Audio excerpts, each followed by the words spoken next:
Assalamualaikum warahmatullahi wabarakatuh. Bertemu lagi dengan mata pelajaran sejarah Indonesia. Untuk pertemuan saat ini kita akan membahas tentang materi proses kedatangan bangsa Eropa ke Nusantara. Sebelumnya, kembali kita lihat terlebih dahulu tentang AD 3.1, yaitu menganalisis kedatangan dan perkembangan penjajahan bangsa Eropa serta dampaknya bagi bangsa Indonesia. Dan indikator pencapaian kompetensinya adalah menguraikan peristiwa datangnya bangsa Eropa berdasarkan waktu kedatangannya. Kita bahas tentang bangsa-bangsa yang datang ke wilayah Nusantara. Yang pertama adalah Portugis, yang kedua Spanyol, dan ketiga adalah Belanda. Ketiga bangsa ini datang ke wilayah Nusantara pada periode abad ke-16.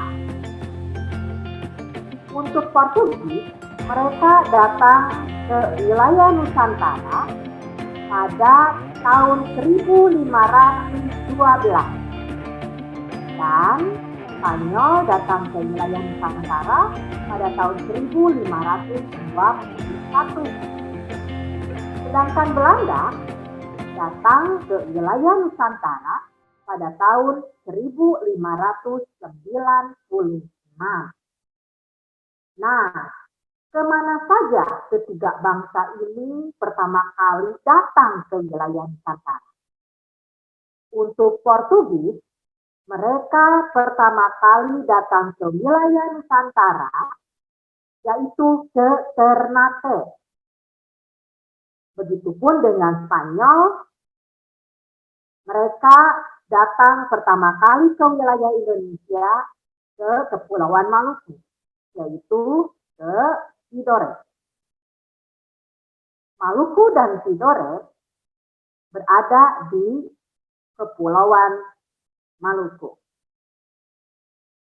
Sedangkan untuk Belanda, mereka datang ke Banten, yaitu ke Kesultanan Banten. Selanjutnya, coba kalian perhatikan. Ini ada bulatan yang bertanda merah. Ada 3 bendera yang berbeda. Yang pertama, bendera yang berwarna hijau dan juga merah, itu adalah bendera Portugis. Kemudian merah dan kuning itu bendera Spanyol. Kedua bangsa ini datang ke wilayah Nusantara, yaitu ke Maluku. Sedangkan Belanda ke Banten. Kita lihat perbedaan waktunya beserta alasan kenapa sampai terjadi jeda antara satu negara dan negara lainnya yang datang ke wilayah Nusantara. Kita bahas yang pertama, yakni Portugis. Portugis datang ke wilayah Indonesia lebih awal 9 tahun dibandingkan dengan Spanyol, yakni pada tahun 1512. Apa perbedaannya atau apa alasannya? Yang menjadi alasannya adalah kedua bangsa ini terikat oleh perjanjian Tordesillas. Nah, pada pertemuan sebelumnya tentang perjanjian Tordesillas pernah dibahas. Ayo, coba kalian ingat-ingat lagi. Ya, perjanjian Tordesillas ini adalah perjanjian yang mengikat Portugis dengan Spanyol. Keduanya diatur untuk melakukan pelayaran internasional pada arah yang berbeda. Spanyol harus melakukan pelayaran internasional ke arah barat, sedangkan Portugis harus berlayar ke arah timur. Sedangkan yang mereka cari adalah Nusantara. Wilayah Nusantara sendiri berada di bumi sebelah timur. Kalau kita meminjam ilmu geografi, maka kita bisa tahu letak astronomis Indonesia dilihat dari garis bujur berada di antara 6 derajat lintang utara, 11 derajat lintang selatan, dan kalau dilihat dari garis bujur 95 derajat bujur timur sampai 141 derajat bujur timur. Sehingga ini merupakan sebuah kepastian bila Nusantara berada di belahan bumi sebelah timur. Maka sangat tepatlah dan Portugis sangat diuntungkan dengan perjanjian ini karena mereka lebih cepat sampai ke Nusantara. Sedangkan Spanyol, mereka harus mentaati perjanjian Tordesillas, mereka melakukan pelayaran ke sebelah barat. Artinya mereka mencari Nusantara yang ada di sebelah timur, tapi mereka berjalannya bukan ke timur.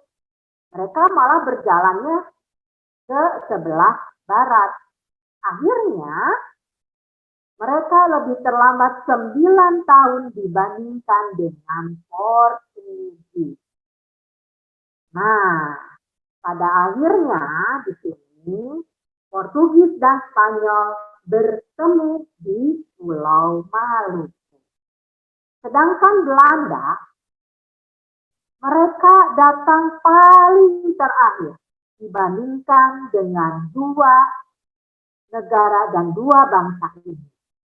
Kalau dilihat dari tahun kedatangan Portugis ke Nusantara dengan kedatangan Belanda ke Nusantara, selisihnya beda 84 tahun.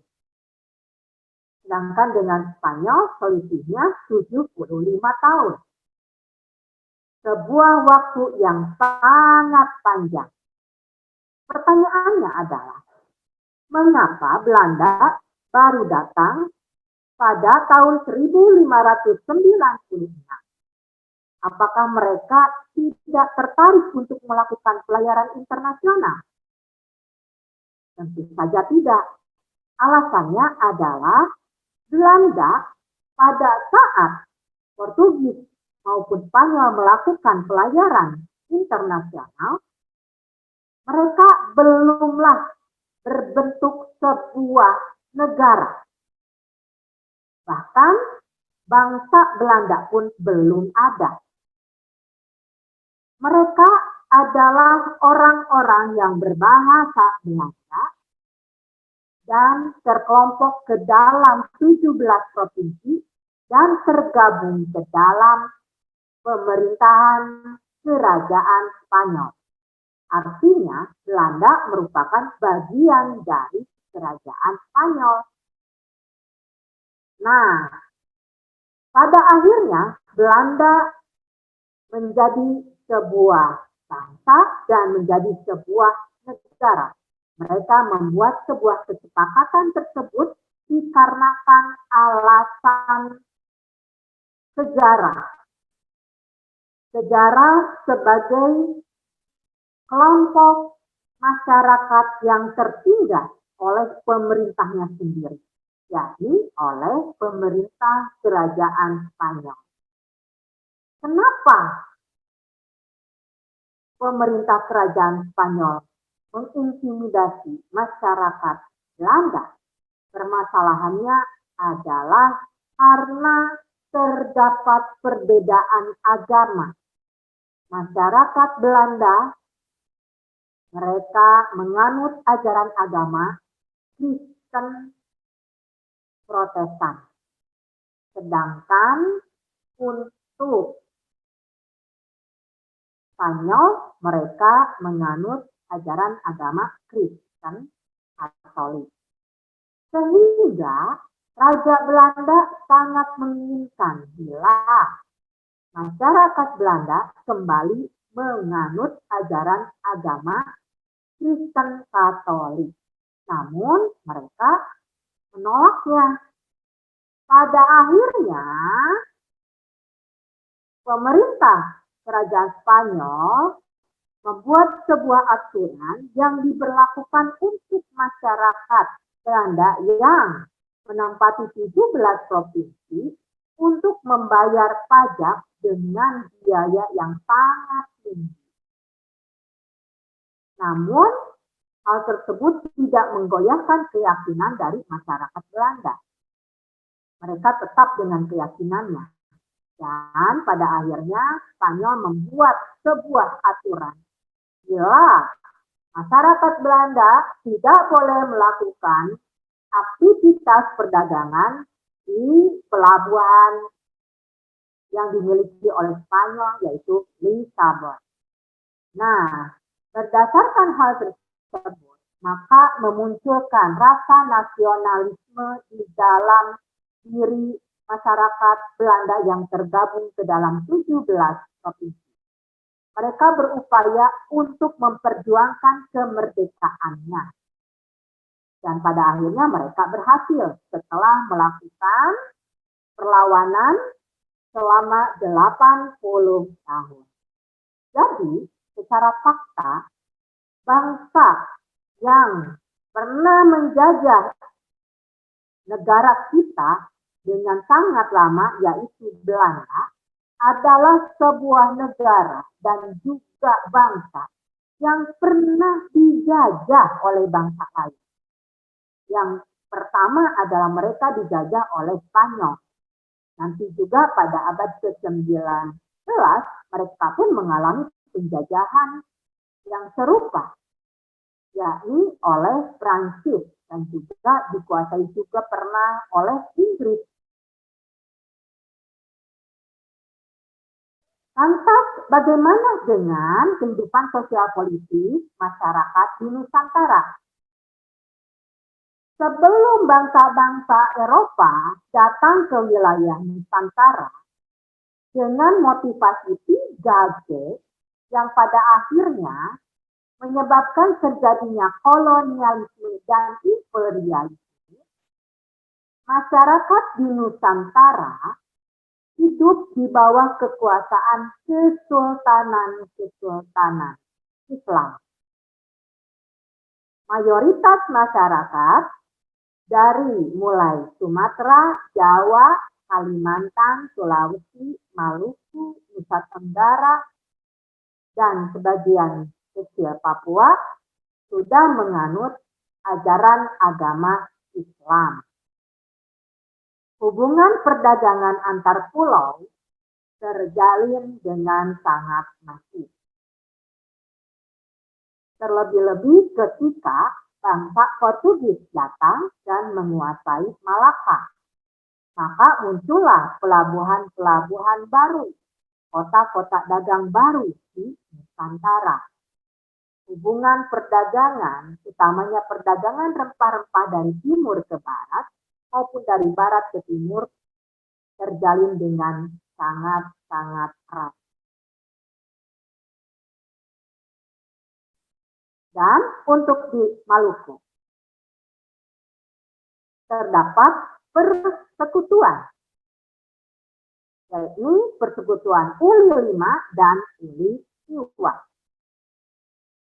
Uli V dipimpin oleh Ternate, dan Uli Siwa dipimpin oleh Tidore. Yang tergabung ke dalam Uli V yakni Bacan, Seram, Obi, dan Ambon. Yang tergabung ke dalam Uli Siwa adalah Halmahera, Jailolo, dan kesultanan-kesultanan Islam di Papua. Apa latar belakang munculnya Uli Lima dan Uli Siwa? Ini dikarenakan persaingan yang keras antara Ternate dan Tidore.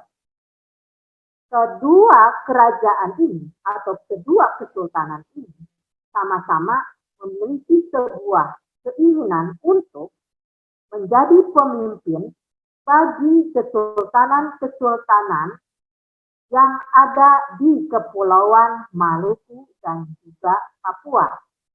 Yang notabene kesultanan-kesultanan itu merupakan kesultanan-kesultanan yang kaya dan penghasil rempah-rempah yang berkualitas baik dan sangat dibutuhkan oleh masyarakat internasional.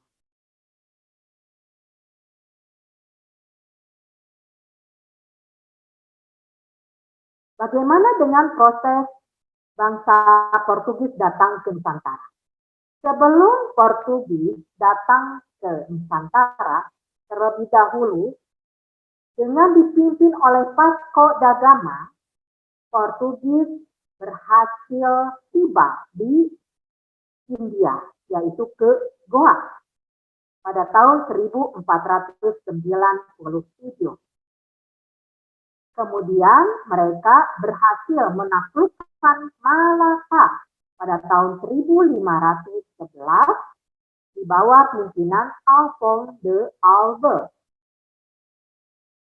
Di bawah pimpinan Francisco Serrao tahun 1512 Portugis datang ke Maluku, yakni ke Ternate. Ada hal yang unik ketika Portugis menguasai Malaka. Malaka adalah kota dagang yang sangat ramai. Malaka merupakan pusat perdagangan di daerah Asia Tenggara. Di tempat itulah bertemu pedagang-pedagang dari Nusantara maupun pedagang-pedagang yang berasal dari kawasan Asia Tenggara, Asia Timur, dan pedagang-pedagang dari Asia pada umumnya. Ketika Malaka dikuasai oleh Portugis, maka pedagang-pedagang Muslim tidak mau berdagang lagi di Malaka.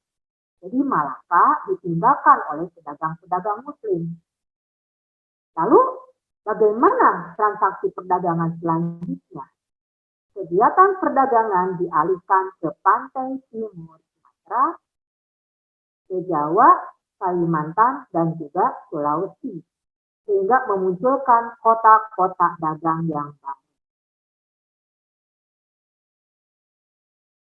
Untuk bangsa Spanyol, ketika mereka datang ke wilayah Nusantara, mereka datang dari Filipina.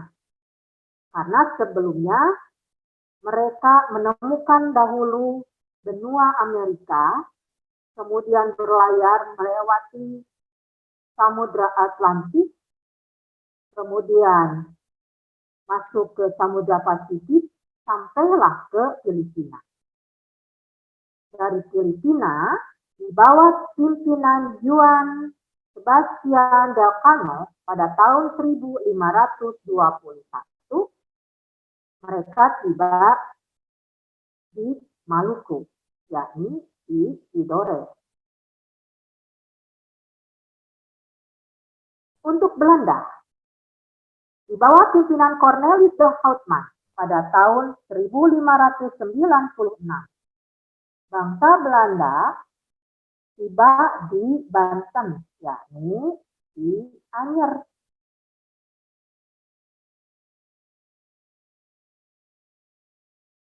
Nah, coba kalian perhatikan, ini ada peta Indonesia dan ada 4 bendera.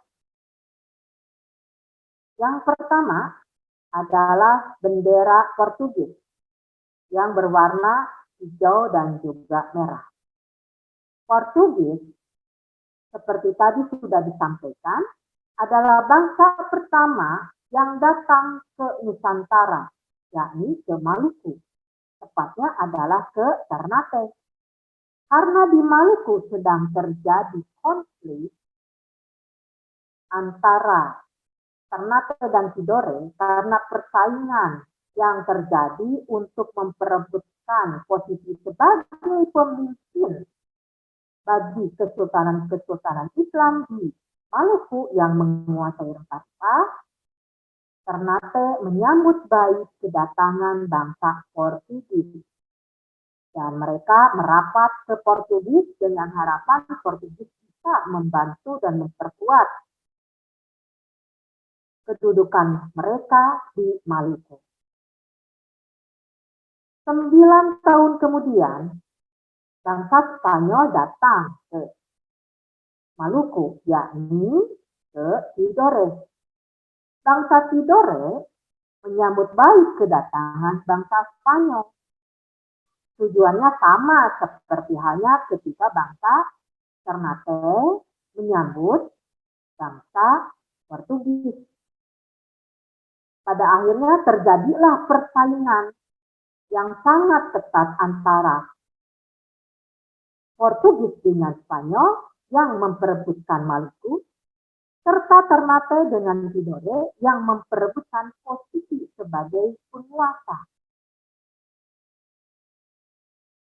Dan pada akhirnya, kerajaan Ternate dan Tidore menyadari bila negara-negara Eropa, yakni Portugis dengan Spanyol ini, memiliki tujuan yang tidak baik ketika datang ke wilayah mereka, yakni keduanya menginginkan untuk menguasai rempah-rempah.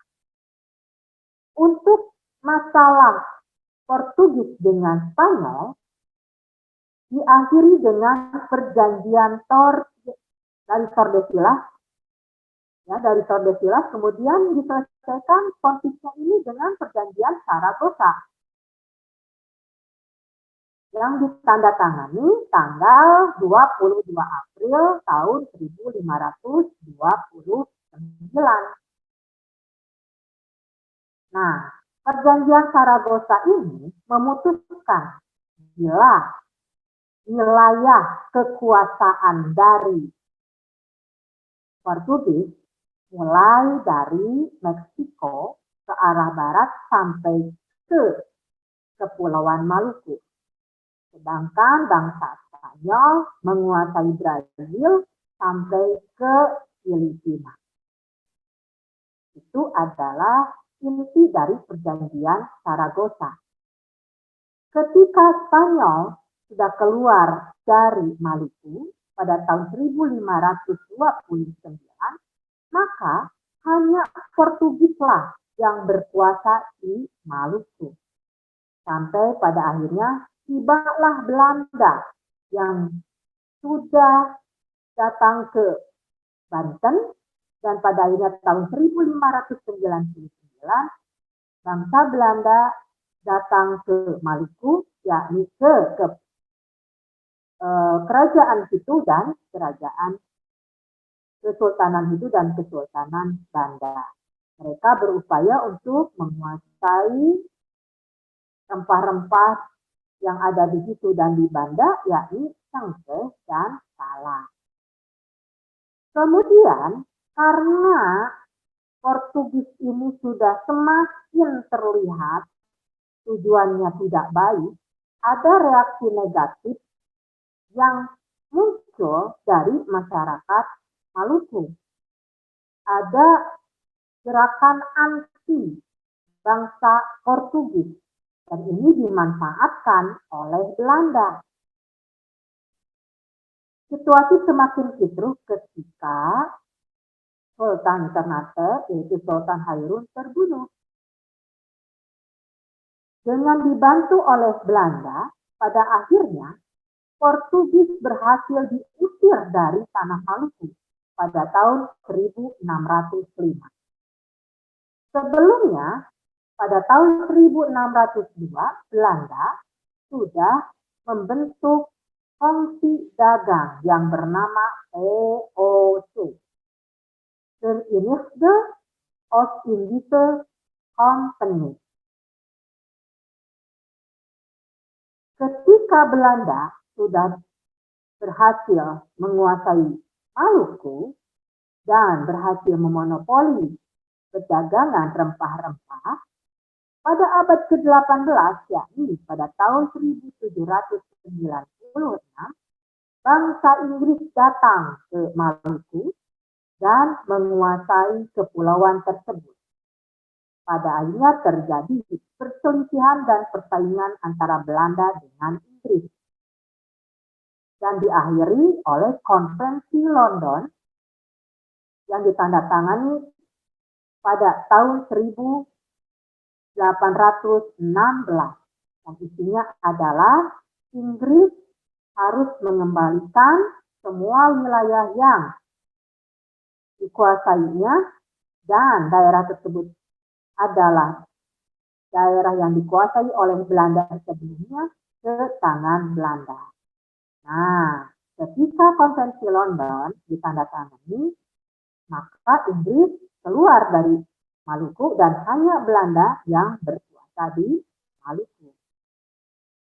Dan bukan hanya di Maluku, Belanda menguasai wilayah-wilayah Nusantara yang kemudian berganti nama menjadi Hindia Belanda sampai dengan tahun 1942. Kesimpulannya, kedatangan bangsa Eropa ke wilayah Nusantara dan Maluku menjadi daerah yang diperebutkan oleh bangsa-bangsa Eropa. Latar belakangnya adalah rempah-rempah yang sulit mereka dapatkan karena kota Konstantinopel sudah dikuasai oleh bangsa Turki. Begitupun bangsa Belanda tidak bisa mendapatkan kebutuhan mereka akan rempah-rempah karena Lisabon tertutup bagi mereka. Untuk Portugis dan Spanyol, mereka pada akhirnya melakukan pelayaran internasional dan diatur melalui perjanjian Tordesillas.